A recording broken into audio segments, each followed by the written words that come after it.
Oh man, really, that was like the hardest.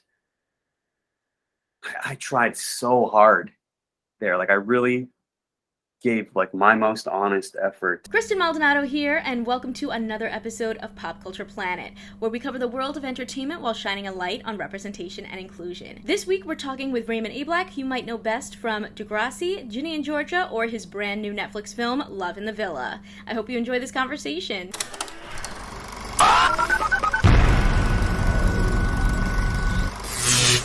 I am so excited to talk with you. I've been following your career since the beginning. Man, you're killing it. Like, you've been booked and busy. I'm so excited for you. I just keep calling it luck because yeah. Nah, it's talent, man. It's talent. Well, thank you, I appreciate it. And I mean, obviously, your new film, Love in the Villa, just dropped on Netflix. What drew you to this movie? What made you want to be a part of it?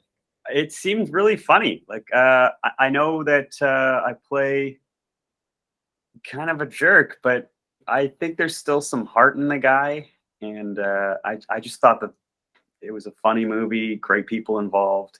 I wanted to participate with them. Speaking of great people, I mean, you got Kat Graham, you got Tom and Laura Hopper, just like a really fun, stellar cast. What did you learn working on this film with them? About comedy and a fast-paced comedy, and there's so many different brands and styles of how people can hit their punches. And yeah, I think on this one we all had compatible comedies, and it really works. It sings. One of my favorite scenes had to be when you guys all met up and had dinner together. It was just hilarious, and you guys had such great dynamics. So what was it like, kind of coming together? I know that was like a 10-page like scene. That must have been a lot. Yeah, I'm so glad you brought that scene up, because when I first read the script, that was one of the scenes that I thought, oh, this could be one of the more memorable moments of the whole movie. Or, you know, when you look back on this movie in 10 years, like I think that's going to be the scene that all of us are the most proud of, or at least that's what I hoped when I read the script. And that's sort of what I'm alluding to when I say that there are different brands of comedy, like Laura and her like outrageous, and then the more subdued. Anyways, all of it in a cocktail together just seemed really compatible. But I'm so glad that you liked that scene, because it was a favorite of mine as well. And I mean, you filmed on location in Verona. I mean, honestly, movie, great time, but also great trip, I'm sure, as well. So Yeah, what was yeah. it like for you being out there? Yeah, listen, I'll shoot in the Arctic, or I'll shoot wherever, gladly. But it's a little bit easier when it is Verona. And that restaurant that we shot that round table scene in was called The Yard, and astounding. We got real plates from that restaurant for the scene, and you know, you're repeat eating those same bites, like 2 bites of food, and they're replacing every take. They're replacing and resetting those same plates over and over. So there's like an entire kitchen still working during shooting. And myself, Tom, and others in the cast and crew went to Yard a number of times after that couple of shoot days for that scene. Throughout the trip, we just kept visiting that place. It's, I mean, Italy, whatever. Picturesque, beautiful. I mean, there are like little landscape shots segueing between scenes, you know, kind of interweaving the stories. And you'd think that they're just like B-roll glamour shots from that you just purchase and put in the movie. They're not. Like, that really was where we were living for maybe a little more than a month. It was it's a great commercial for Verona. People should go. I'm ready to go. I'm ready to book my trip.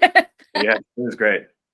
And, you know, spinning off of Love in the Villa, like I mentioned, I've been following your career for a long time. And I know one of your first big roles in television was Savon Degrassi. And so I'm curious for you, like, did you always grow up wanting to act and perform? And like, what was it sort of like booking that first big role for you? I was an only child for a long time. So my parents used to like be able to spoil me. We used to go out and watch every Saturday. We would go out and watch a movie, like downtown Toronto, and we lived kind of like an hour and a half away from the city proper. So they would take me out to see musicals and plays and stuff. And so they took me out to see The Lion King when I was like 10. and I walked away saying, I could do that, what that kid was doing. That was kind of the first time I'd seen, like, in person, a kid could do this acting thing. And then I don't know how it all kind of came together, but I ended up auditioning just at an open call for The Lion King, and for like the stage production, and got it, and did that for a year.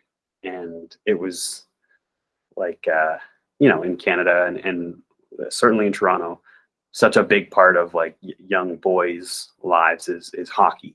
And so I just grew up playing hockey. So I did this, but this whole other world, this theater world, opened up to me, and I thought, wow, this is somewhere I fit in a bit better than certainly in a hockey dressing room, which can be, pretty racist and extreme.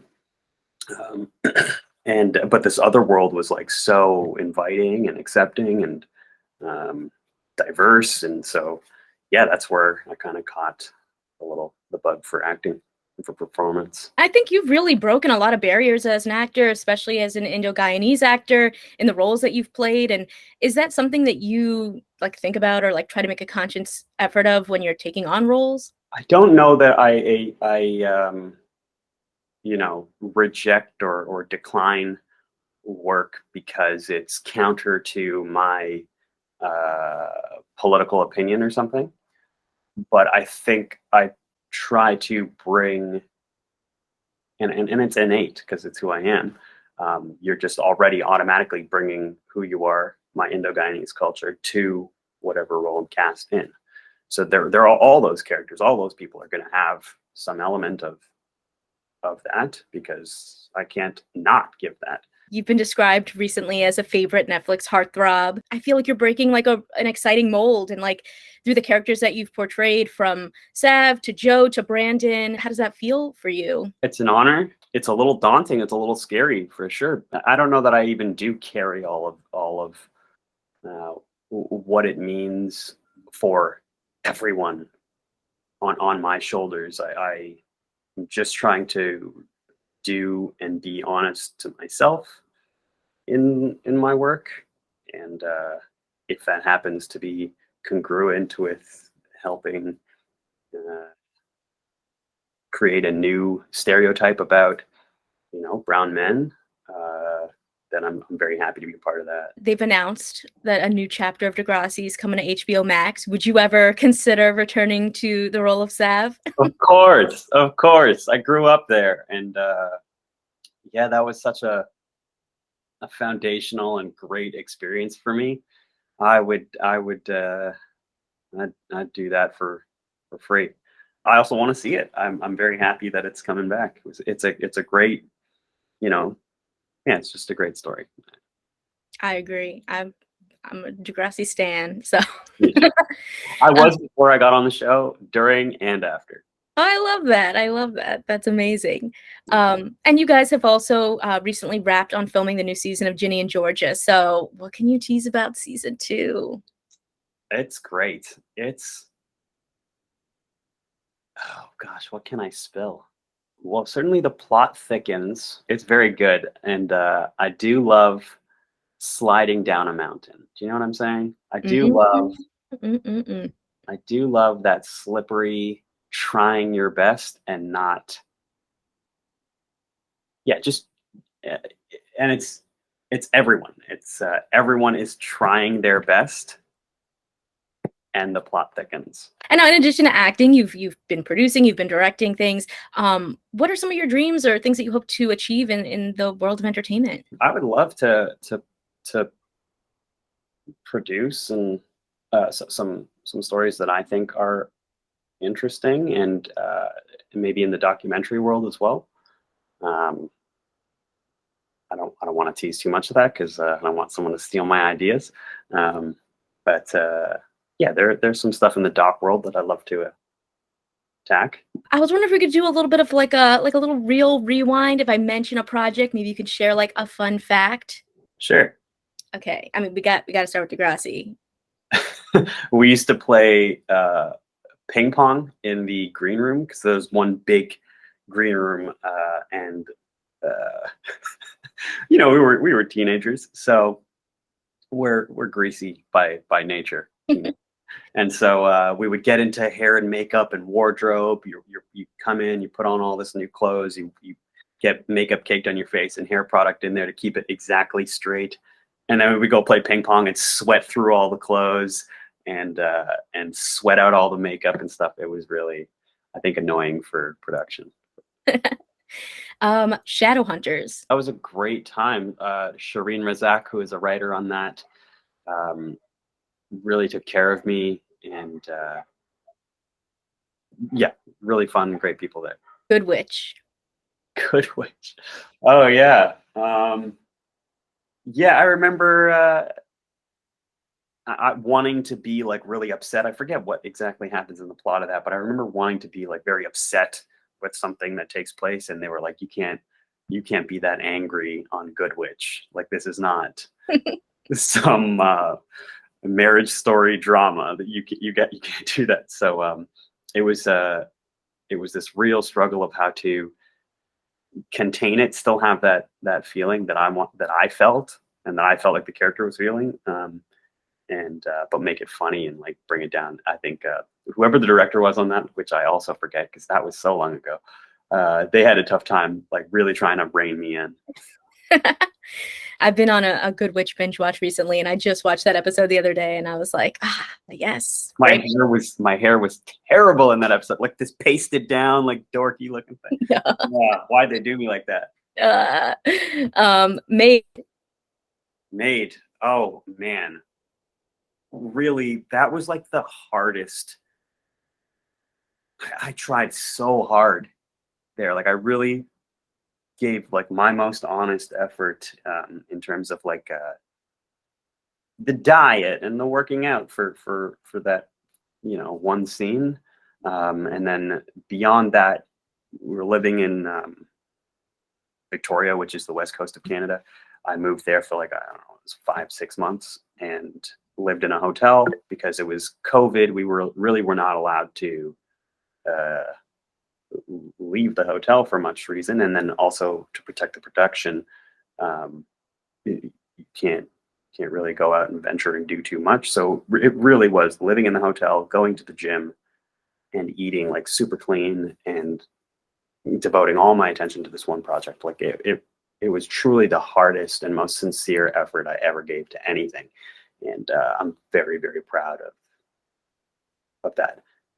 Partially because of circumstance, like there wasn't room for distraction because COVID forced you to just do your work. Well, you killed it. So Ginny and Georgia. Another like foundational, like just such an important thing in my life. I hope when I look back that I really think that'll be one of the things I'm the most proud of is Ginny and Georgia and the people that I've met there. And this story, we've sunk a couple of years of our lives into it now, and I'm proud of it, and I'm also like invested in it, and I care about where this story is going. Love in the Villa. Sean Amsing, he's him and Laura Hopper. I think they steal the show. I know Tom and Kat are marvelous, and they carry this film beautifully. But if you're looking for like low-key characters that I really think shine in their spots, it's Sean Amsing and Laura Hopper. I just want to thank you so much for your time, and I want to congratulate you, man, on everything you're doing. Like, to watch you, like start your career and then see all the incredible things you've been doing in the last like few years is just so exciting, and I love it. I love it. Thank you for saying that, and yeah, thanks for paying attention to me at all. Big thank you to Raymond for joining me. Make sure to check out the video podcast at youtube.com/kmaldo. Listen to the audio version on your favorite podcast listening platforms, and get even more insight at our news outlet, popcultureplanet.net. You can keep up with the podcast on social media by following me pretty much everywhere at kmaldo, or the show at popcultureplanet. You can also support the podcast with your very own Pop Culture Planet merch at teespring.com/stores/kmaldo. If you enjoyed the episodes, consider subscribing so you know when a new one is posted. Rate and review this podcast and share it with your fellow pop culture lovers. Thanks for listening. It's been a blast, and I'll catch you in the latest episode. Consider subscribing if you like my videos, and if you want to talk more TV and movies with me outside of the comments section, check out my Patreon at patreon.com/kmaldo. If you like this one, you can check out more of my videos right over here. See ya!